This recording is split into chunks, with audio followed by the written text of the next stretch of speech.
Untuk lebih memahami visi dan misi Partai Amanat Nasional, kini saatnya kita ikuti dialog bersama Wakil Sekjen Partai Amanat Nasional, Bapak Syafruddin yang sudah kami rekam beberapa waktu lalu. Dialog akan dipandu oleh Kenan Judge.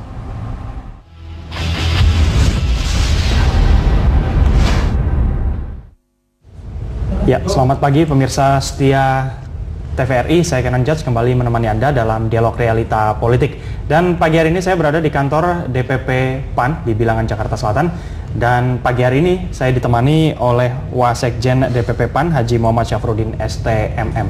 Langsung saja kita sapa beliau. Selamat pagi, Bung. Ya, selamat pagi. Assalamualaikum warahmatullahi wabarakatuh. Waalaikumsalam. Ya, senang sekali saya bisa berada di sini. Langsung saja kita mulai ke perbincangan kita, Bung. Partai Amanat Nasional ini berada di pemilu keempat sejak reformasi ya, Bung. Apakah kira-kira sudah siap untuk pemilu kali ini? Kalau sudah, sejauh mana persiapannya?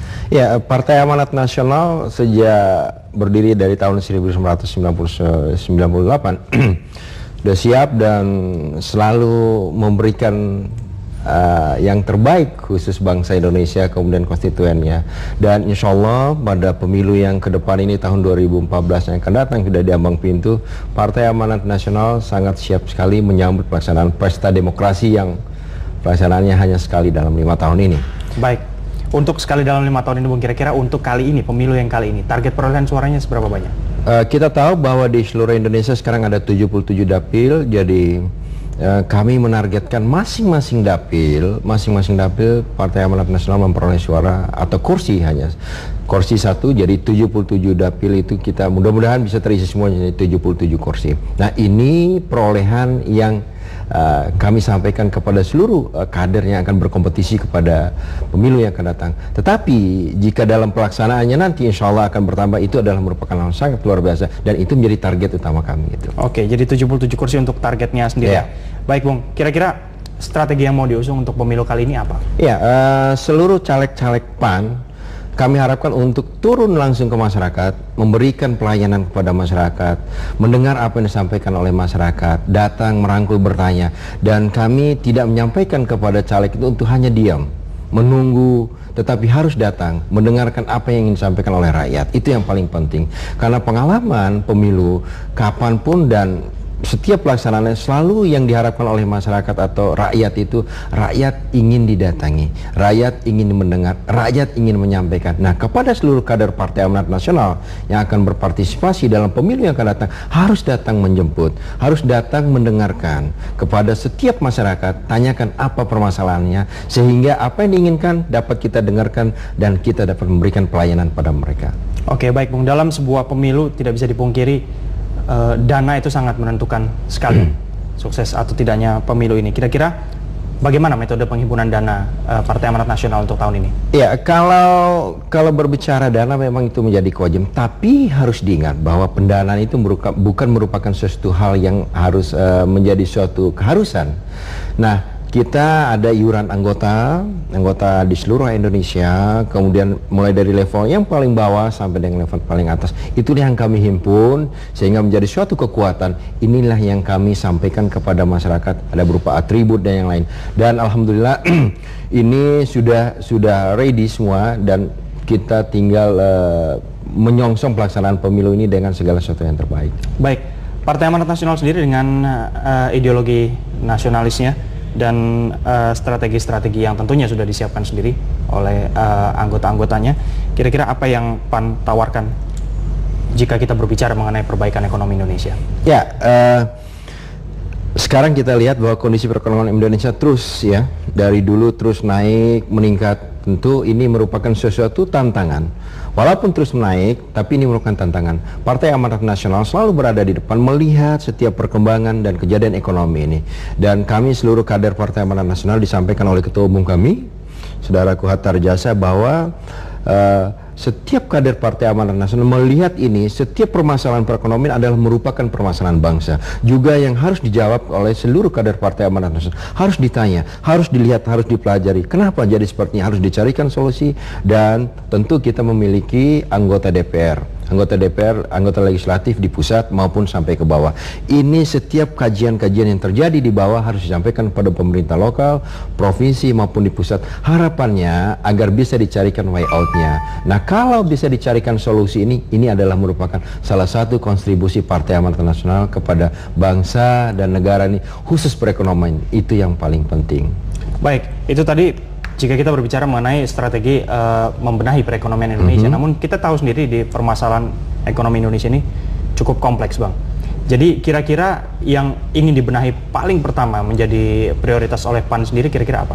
Iya, kalau kami melihat bahwa yang paling penting adalah bagaimana memberikan kemampuan nilai beli kepada seluruh masyarakat. Artinya, kenapa saya katakan demikian? Masyarakat yang paling ujung di seberang lautan maupun di balik gunung itu mereka mampu membelanjakan sesuatu. Nah, membelanjakan sesuatu tentu dengan kemampuan. Daya beli ini yang harus kita tingkatkan kepada masyarakat yang paling rendah pun. Jangan dilihat masyarakat yang paling tinggi, tapi masyarakat paling rendah. Nah, Pak Kader Partai Amanat Nasional harus melihat, saya katakan tadi, bagaimana dia mencari solusi itu agar masyarakat yang paling rendah, yang paling kecil pun mampu melakukan transaksi pembayaran, pembelian. Nah, kalau ini bisa dilakukan berarti ini kita melihat tingkat perekonomian Indonesia meningkat. Baik, apakah bisa saya bilang berarti strategi perbaikan ekonomi yang diusung PAN ini merupakan ekonomi kerakyatan? Iya, dan ekonomi kerakyatan dan harus sampai ke bawah. Karena kita tidak melihat ekonomi kerakyatan itu di level yang paling atas. Yang paling penting ukurannya itu bagaimana kita mensejahterakan masyarakat yang paling kecil yang ada di balik gunung. Saya katakan tadi, kalau mereka mampu melakukan transaksi pembayaran dengan baik, ini berarti perekonomian Indonesia maju dan bisa dinilai sangat komprehensif. Nah, itu yang dikatakan dengan ekonomi kerakyatan. Baik, ekonomi kerakyatan dan rakyat yang paling berada di bawah di grassroots level bisa melakukan spending uang mereka sendiri. Artinya di sini harus ada penciptaan lapangan kerja yang cukup masif di sini. Kira-kira apa strategi PAN untuk menciptakan iklim investasi yang baik sehingga supply spot dari ketenaga kerjaan sendiri itu bisa meningkat banyak di Indonesia? Iya, jadi kita harus melihat peluang-peluang di daerah. Peluang-peluang di daerah di tingkat 2 maupun provinsi, ada beberapa infrastruktur yang mampu dikembangkan menjadi suatu lapangan pekerjaan. Nah, ini menjadi kapital ekonomi, masukan ekonomi untuk daerah lokal. Kemudian di level nasional kita bisa melihat seluruh Indonesia ada 33 provinsi, tentu kita bisa melihat bagaimana peluang-peluang bisnis. Nah, ini kita harus merekrut bagaimana tenaga kerja, dan yang paling penting tenaga kerja mungkin harus dijadikan prioritas local development. Jadi pembangunan di sekitar, ya. Pembangunan di sekitar itu menjadi prioritas supaya tidak ada kesenjangan sosial antara tenaga kerja. Nah, kalau ini bisa berjalan dengan bagus, kemudian transaksi ekonomi itu berjalan dengan bagus, saya yakin Indonesia, khususnya masyarakat terkecil pun akan menikmati kesejahteraan itu. Dan PAN memberikan masukan kepada pemerintah pusat agar hal-hal tersebut menjadi suatu prioritas. Gitu. Jadi pemaksimalan potensi daerah seperti itu? Pemaksimalan potensi daerah dibareng dengan kemampuan transaksi atau nilai pembayaran dan penjualan itu lebih bagus, maka akan terjadi transaksi perekonomian. Baik, jika kita berbicara provinsi, Anda sendiri merupakan calon anggota DPR dari Dapil Daerah Pemilihan Nusa Tenggara Barat. Kira-kira potensi di Nusa Tenggara Barat yang masih bisa dieksplor apa saja? Ya, kita tahu kalau di Nusa Tenggara Barat itu kita ada 2 kota dan 8 kabupaten. Di Nusa Tenggara Barat pertaniannya sangat luas sekali, kemudian perikanan, peternakan, kemudian pertambangan. Ini sangat besar sekali. Nah, beberapa item ini memiliki peluang-peluang bisnis, memiliki peluang-peluang untuk meningkatkan nilai ekonomi. Nah, kalau ini bisa diterapkan, bisa dipergunakan sebagai hal yang sangat positif pelaksanaan, saya kira ini merupakan salah satu catatan buat perekonomian Indonesia yang khususnya ada di Nusa Tenggara Barat. Dan pemerintah daerah, khususnya Nusa Tenggara Barat, terus menggalakkan ini untuk mendorong peningkatan perekonomian lokal dengan harapan mampu memberikan peningkatan perekonomian secara nasional. Baik, pada saat saya tadi menanyakan potensi apa yang bisa dieksplor lebih jauh di NTB, Anda menyebutkan yang pertama adalah pertanian. Saya sangat tertarik sekali membahas pertanian karena seperti kita tahu struktur ekonomi kita bisa dikatakan, dan banyak juga pendapat yang mengatakan bahwa kurang mengakomodir kepentingan petani, namun sangat mengakomodir kepentingan konsumen bagaimana beras itu bisa dibeli dengan murah oleh konsumen. Namun di sisi lain akhirnya ini menjadi kontradiksi sekali hingga akhirnya kesejahteraan petani menjadi terabaikan. Kira-kira apa yang bisa PAN perbuat untuk ini? Ya,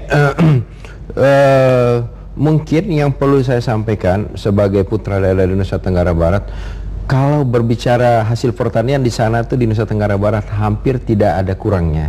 Beras dan yang lain-lain itu adalah lumbung padi nasional, salah satunya adalah di Nusa Tenggara Barat. Memang yang dikatakan tadi, bagaimana hasil-hasil perolehan pertanian yang lain dibawa keluar ini menjadi kendala dan ya hanya berputar seperti di lokal saja.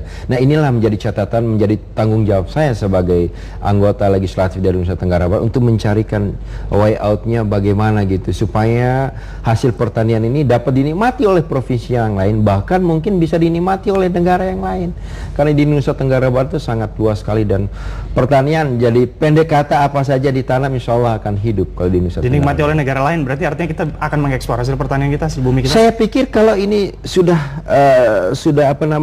cukup dan semua bisa dinikmati, ya kenapa tidak gitu kan bisa memberikan income pendapatan dari lokal maupun nasional. Nah cuman ini menjadi kendala bahwa bagaimana cara membawa keluar ini masih menjadi catatan yang sangat serius gitu, sehingga saya katakan juga sehingga hasil dari pertanian itu hanya paling jauh di Jawa gitu, tidak sampai terlalu jauh. Nah ini yang menjadi mungkin kewajiban atau PR daripada saya sebagai anggota legislatif. Baik, untuk kondisi infrastruktur sendiri saat ini di Nusa Tenggara Barat seperti apa? Ya, alhamdulillah sekarang infrastruktur di Nusa Tenggara Barat sudah bagus, baik dari perjalanan dari Lombok menuju ke Pulau Sumbawa. Hanya saja ada beberapa ruas jalan yang mungkin harus mendapat perhatian serius dari pemerintah, dan saya yakinkan bahwa ini pemerintah daerah sudah menyampaikan kepada pemerintah pusat untuk diminta perhatian,